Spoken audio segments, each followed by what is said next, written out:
Ciao, sono Patrizia Pietropaolo e oggi vorrei parlarti della dipendenza affettiva, anche perché mi è stato chiesto proprio da qualcuno di voi. Cos'è la dipendenza affettiva? Su cosa si basa e quali sono i segnali di allarme ai quali dobbiamo porre attenzione? Vediamolo insieme.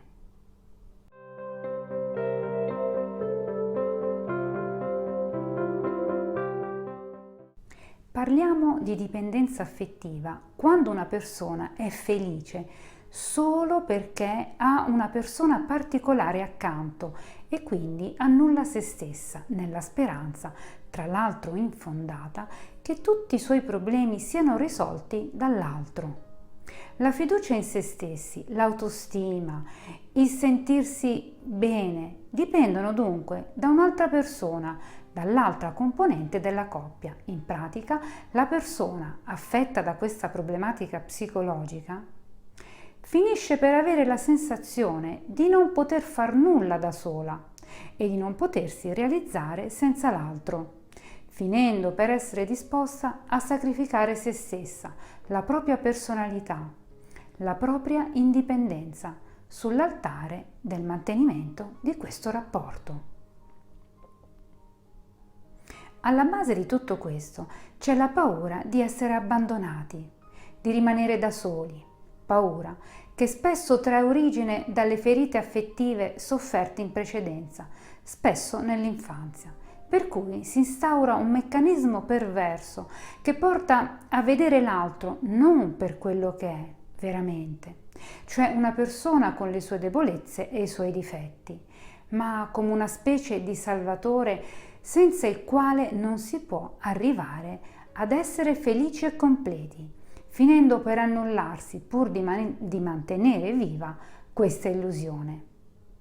Vediamo adesso quali sono i 7 campanelli di allarme che possono indicare un problema di dipendenza affettiva. Il primo: vedi sia il tuo partner che la tua relazione in maniera idealizzata. Magari l'amico o l'amica ti mostrano che qualcosa non va, ma tu scarti a priori questi avvertimenti, rimanendo dell'idea di vivere una cosa meravigliosa, quasi da romanzo rosa. Secondo, ritieni che la tua vita senza il tuo partner non abbia alcun senso. Terzo, senti intimamente che senza il partner non potrai mai essere felice. Quarto, hai paura che il partner possa rifiutarti o essere scontento di te, così ti annulli o quasi pur di accontentarlo. E dato che hai questa paura, hai bisogno costante di essere rassicurato per non cadere nella preoccupazione.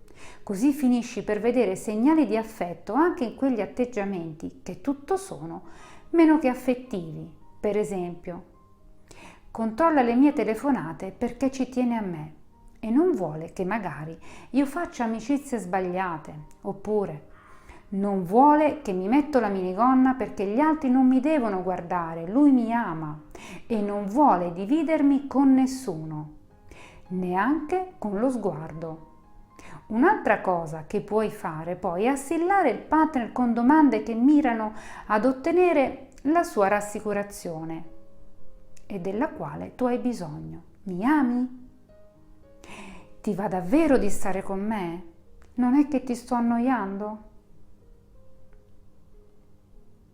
Quinto, da sola ma anche da solo, sperimenti un senso di vuoto, ti manca qualcosa di importante.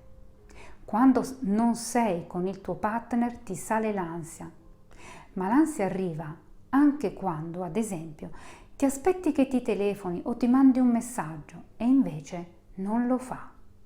Sesto, ti stimi, ti senti importante, ti senti felice solo perché l'altro ti fa sentire così. Settimo, hai paura di perdere il partner. Pensi che magari possa interessarsi ad un'altra persona e così finisci per diventare geloso e possessivo. Ora forse ti stai chiedendo se si può guarire dalla dipendenza affettiva. Sì, ma ovviamente non è troppo facile. Per prima cosa, ammetti di avere il problema.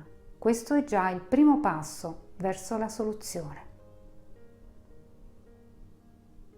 Cerca, come secondo passo, di sviluppare la fiducia in te stesso e di amarti.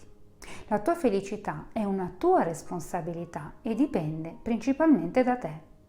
Certo puoi farti aiutare, ma non puoi pretendere che gli altri ti aiutino e soprattutto non puoi lasciare la tua felicità nelle mani di qualcun altro.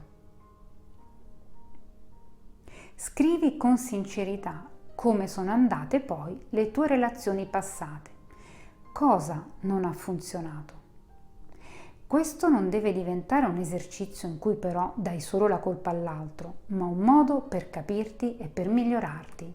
Quindi fai una lista di ciò che hai fatto e dei danni che le tue azioni ti hanno procurato. Poi, ti senti insicuro? È normale, ma l'importante è costruire la propria sicurezza interiore senza cercarla negli altri.